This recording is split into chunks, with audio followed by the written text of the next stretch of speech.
Dictation 5 second बाद start. आज इस सच्चाई से इनकार नहीं किया जा सकता कि स्वतंत्रता प्राप्ति के बाद देश के युवा वर्ग में भारी असंतोष व्याप्त है।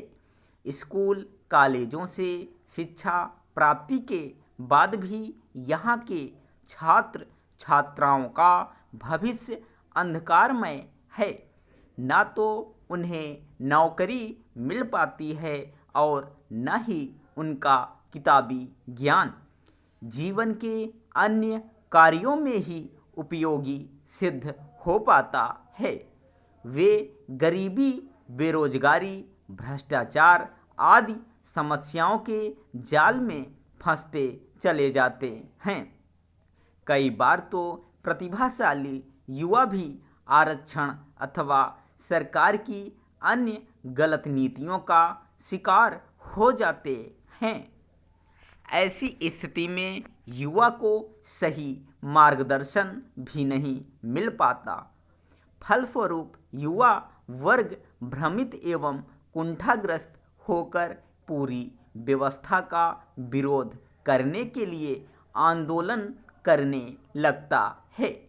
कुछ राजनीतिज्ञ युवाओं द्वारा चलाए गए आंदोलनों में रुचि लेने लगते हैं, तो कुछ ऐसे आंदोलनों को जीवित रखने के लिए असामाजिक तत्वों की सहायता लेने में भी संकोच नहीं करते।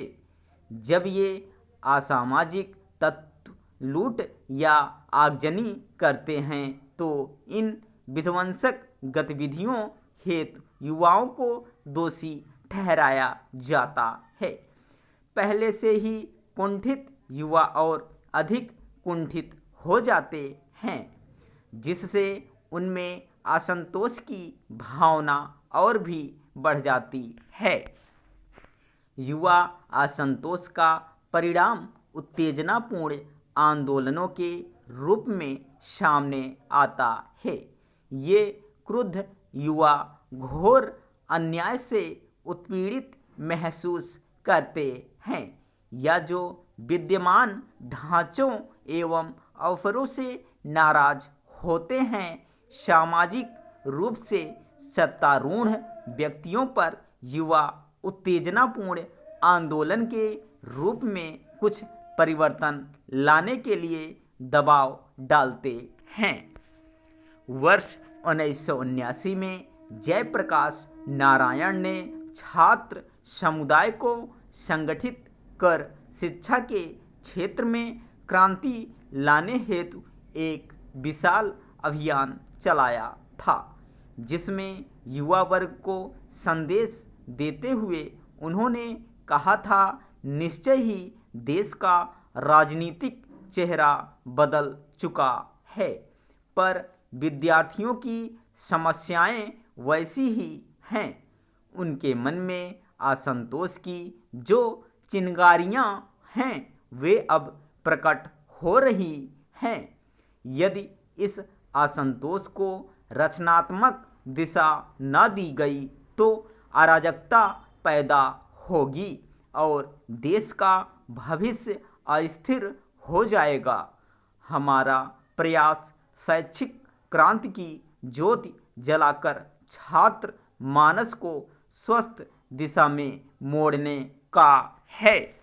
यदि किसी देश का युवा वर्ग जाग जाए और रचनात्मक कार्यों में जुट जाए तो उस देश को समृद्ध और उन्नत होने से कोई नहीं रोक सकता।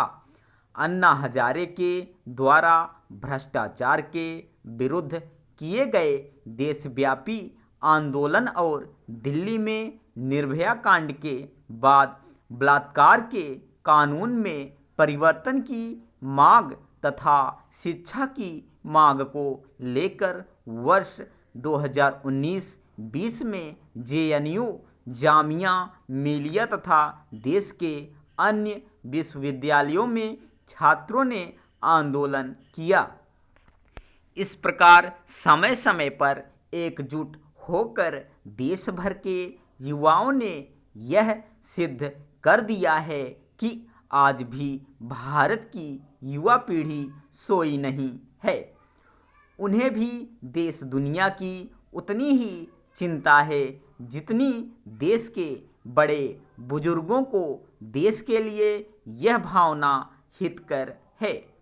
किंतु प्रत्येक कार्य व संकल्प हेतु नैतिक व जीवन मूल्यों का होना अत्यावश्यक है।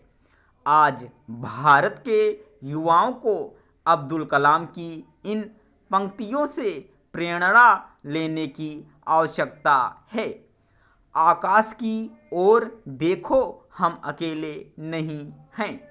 सारा ब्रह्मांड हमारे लिए अनुकूल है और जो सपने देखते हैं और मेहनत करते हैं उन्हें वह उनका हक प्रदान करता है। स्वामी विवेकानंद ने युवा शक्ति का आह्वान करते हुए कहा था, समस्त शक्तियाँ तुम्हारे अंदर हैं, तुम कुछ भी कर सकते हो और सब कुछ कर सकते हो।